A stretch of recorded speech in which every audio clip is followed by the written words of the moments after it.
Florida's Space Coast offers various attractions that are unique to this area. Some points of interest include the John F. Kennedy Space Center, located in Cape Canaveral, the one-of-a-kind Ron John Surf Shop, and the sunny shores of Cocoa Beach.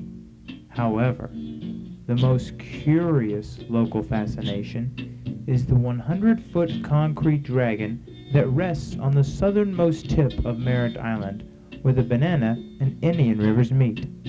In 1971, Jeff and Ann Crystal, whose winter home was located at the southernmost tip of Merritt Island, chose to erect an aquatic sculpture on the edge of their property, but did not know where to begin until they were introduced to the sculptor, Louis Vanderkar, who proposed the idea of the dragon.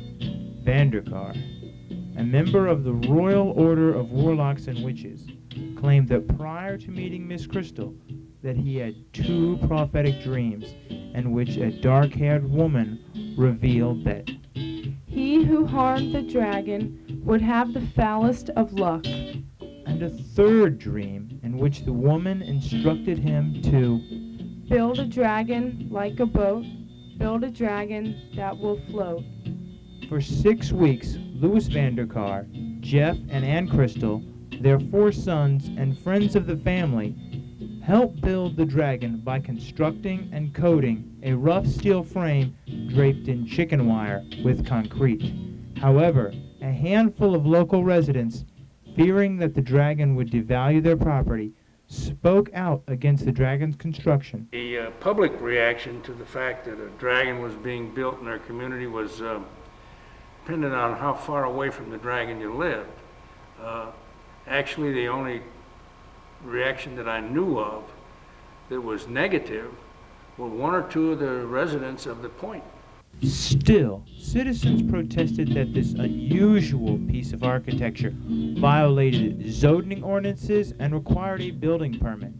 Zoning Director O.D. Peavy now reveals the difficulties.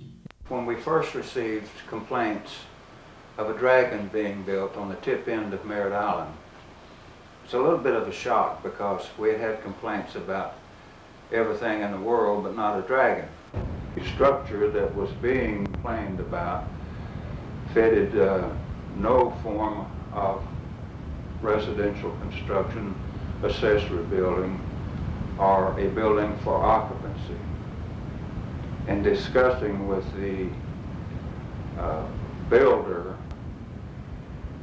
I learned that it was to be a work of art. As a result, officials had to decide in favor of the dragon because there were no laws against building statues on private property. Once finished, the dragon was 67 feet long, weighed over 20 tons, and contained a cave about 6 feet high and 3 feet wide, used for reading and meditation. Vanderkar nicknamed the dragon Annie after the first landowner's wife. Soon thereafter, the Crystals returned to their home in Illinois, but made arrangements with Vanderkar to return next summer and make alterations to the structure. However, the Crystals sold the property that the dragon roosts upon before Vanderkar could return. In 1974, the property was bought by real estate developer Mitchell Mark. At the time, the area had no official address, and as a result, Mitchell's wife addressed their mail with the term Dragon Point. The name quickly caught on with both local residents and post office, and has remained so ever since. The Marks also remodeled the original one-story home that sat on Dragon Point, and constructed an impressive 4-level mansion with 12 rooms, 6 baths, and 3 fireplaces. The marks also made changes to the dragon by inserting red lights into the dragon's eyes and installing a gas apparatus in the mouth every 4th of July so that it would have the ability to breathe fire. And we invited anybody that wanted to walk through the dragon or to walk through it or on it, especially the children. Many people stopped and asked us whether they could go through it, and we were delighted to let them do that. In 1981, Dragon Point was purchased by real estate developer Warren McFadden, who had both the home and dragon blessed twice by Father Ned Bowersox of St. John's Episcopal Church in Melbourne, before moving into the residence. Then, in 1982, he had Louis Vanderkar return to Merritt Island in order to make the dragon look more realistic by enlarging its head, lengthening its front legs, and by adding a pair of back legs connected to a new tail. Vanderkar also made Annie a mother when he designed and constructed 4 distinct dragon hatchlings around the creature. Vanderkar also decorated the interior of the cave with stone furniture, including stools, chairs, benches, and lamps. In addition, he painted hieroglyphics on the walls of the cave, depicting a tale of how the peaceful Indians of Merritt Island were constantly attacked from the mainland, until a dragon rose from the water and devoured the attackers. Thus, the island-dwelling natives were never invaded again. In recent years, the dragon has assisted in several charitable functions, as Commissioner Val Steele points out. Years participated in a lot of charitable events, raising money.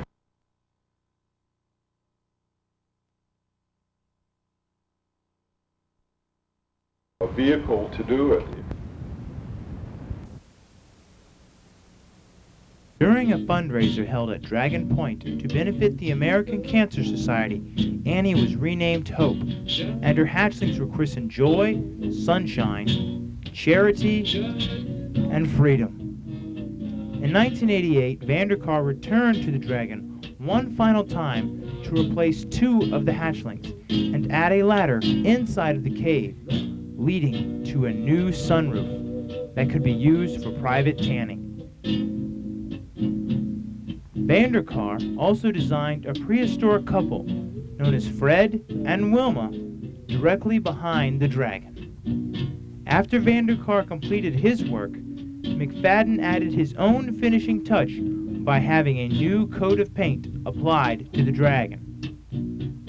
Furthermore, this 20th century dragon now contains some features that its ancestors did not, including a refrigerator, a wine cellar, and even a resident. If one wishes to visit the dragon today, they must either observe it from a boat or travel along the boardwalk located behind the Dragon Point estate to the structure's only entrance, a door located in the rear of the serpent. From there, you would travel down a short ramp into the dragon's interior. Once there, you can access the dragon's head by traveling up a short staircase where you can get a dragon's eye view of the Anchorage Yacht Basin and O'Galley Causeway. The dragon has been the inspiration for several works of art, including portraits, posters, pictures, ceramic sculptures, and even t-shirt designs. Dragon Point itself has also been the inspiration for several businesses, including the Dragon Point Thermal Corporation and the Dragon Point Gallery. The dragon is also a highlight on riverboats, such as the Dream Believer and Sea Pirate, which pass the dragon on their daily tours.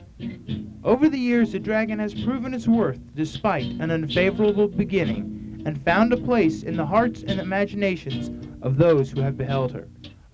I think in the long run, the dragon has proven itself to be a draw for charitable events, and certainly the various owners of the property have been very nice to allow many charitable events to take place. I think that from a decision standpoint, the county commission made the right decision. It certainly, at this stage in its life, doesn't hurt anybody, and it's a thing to behold.